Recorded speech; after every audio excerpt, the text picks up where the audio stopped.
Assalamualaikum warahmatullahi wabarakatuh. Ya teman-teman, kembali lagi di channel ini Nurizal Musarodi, dan saya sangat senang sekali karena teman-teman masih setia untuk menonton. Dan di channel ini seperti biasa saya akan sedikit membahas tentang dunia per-YouTubean. Terkadang saya juga membahas tentang seputar dunia sosial media. Dan kali ini ada sebuah pertanyaan dari teman-teman, mungkin sudah subscribe atau belum ya, itu tidak penting. Yang terpenting adalah apa yang saya sampaikan bisa memberikan dampak atau manfaat baik untuk teman-teman yang menonton video ini. Pertanyaannya adalah sebenarnya bukan apakah ini, pertanyaannya bagaimana cara upload full album sholawat dan bisa untuk dimonetisasi. Oke, saya akan jabarkan dulu pertanyaan ini, nanti teman-teman akan bisa menyimpulkan di akhir video. Sebelumnya, kita harus membahas dulu apa-apa yang boleh dan apa-apa yang tidak boleh di dunia per-YouTubean. Untuk itu saya akan menampilkan screen terlebih dahulu seperti ini.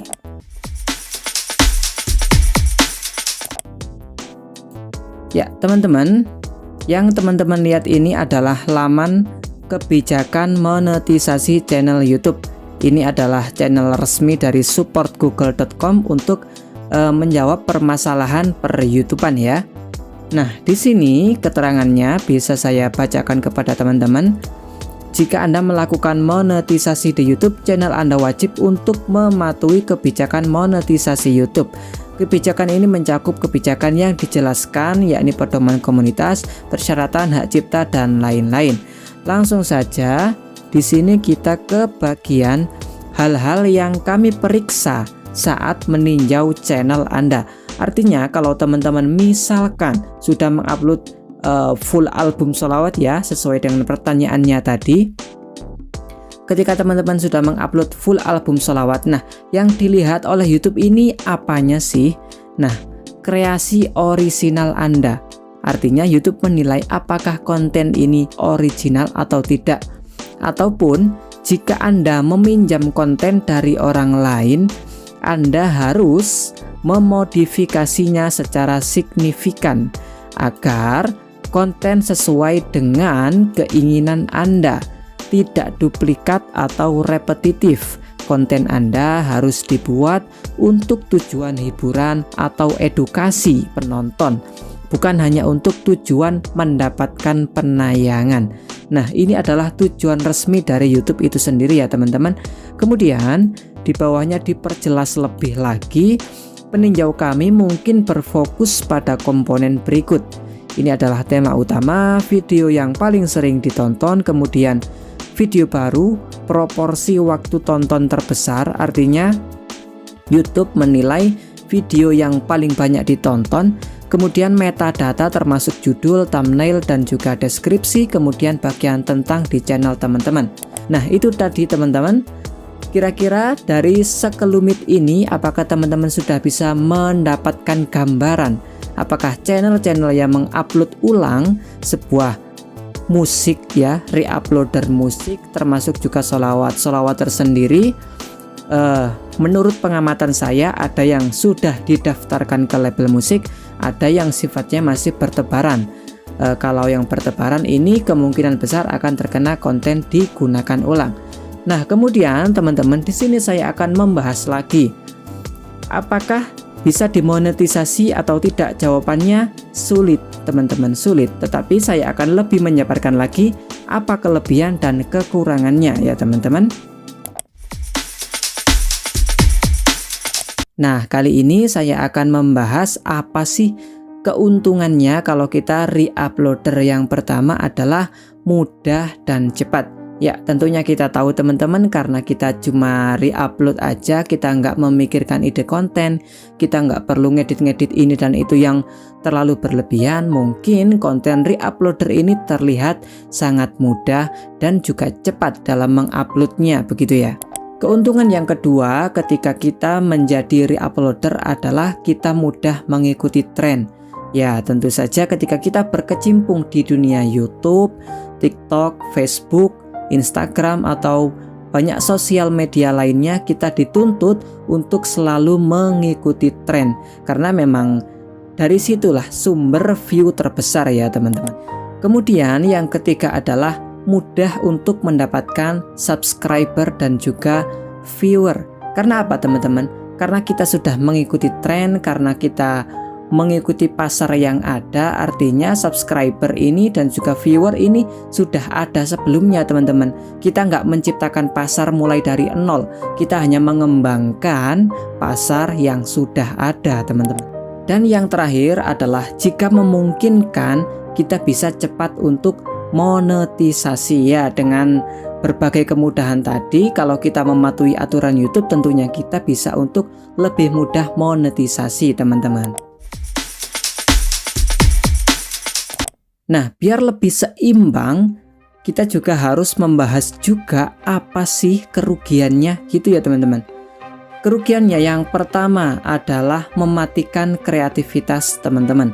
Ini sangat jelas sekali ya. Dengan kita hanya mengupload, tentunya kita tidak memikirkan mungkin bagaimana cara merekam yang baik, bagaimana cara rekaman dengan mikrofon seperti ini, setupnya, mungkin lighting, saya menggunakan lighting di sini teman-teman. Mungkin ini dan itu dan juga hal-hal kecil yang perlu diperhatikan dalam berkonten, begitu teman-teman. Yang kedua adalah kerugiannya, yakni menjadi bumerang untuk jangka panjang. Ya, teman-teman saya yakin kebanyakan sudah tahu ya, kalau menjadi re-uploader ini resikonya sangat besar. Mungkin hari ini kita aman, belum tentu nanti channel kita akan tetap aman, belum tentu teman-teman.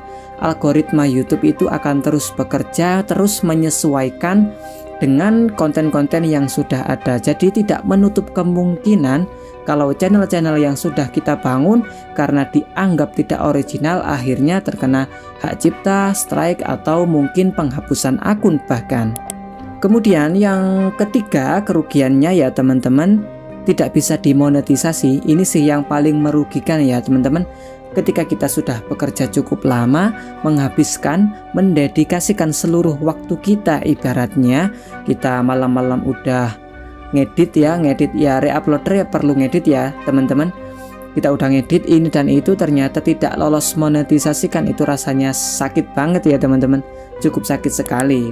Nah, untuk kerugian selanjutnya adalah minim keterlibatan dengan penonton ya, karena ini adalah channel-channel re-uploader ya teman-teman. Pastinya penonton ini ya yang datang ya hanya akan sekedar datang, subscriber ada, viewer ada, tetapi tidak engage.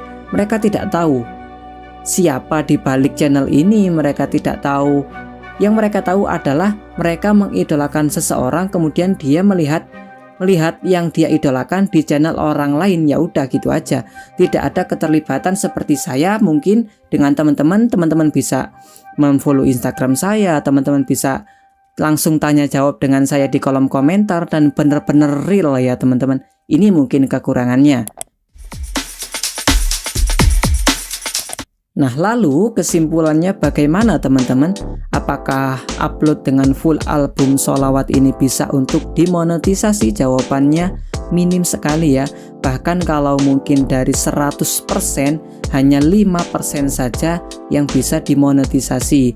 Kalau mungkin teman-teman bisa belajar audio gitu ya, bisa dimanipulasi sedemikian rupa.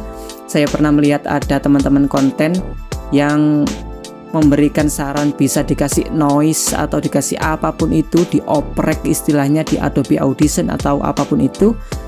Ya mungkin agak ribet, tetapi tidak menjamin untuk bisa dimonetisasi teman-teman. Kesimpulannya ya sangat sulit untuk dimonetisasi. Jadi teman-teman silakan untuk dipikirkan kembali kalau ingin memilih jalur re-uploader semacam ini. Melihat dari kerugiannya, melihat dari keuntungannya, sangat jomplang sih menurut saya, lebih mengerikan kerugiannya ya teman-teman. Silakan dipikirkan kembali. Itu saja yang bisa saya sampaikan, semoga bermanfaat. Wassalamualaikum warahmatullahi wabarakatuh.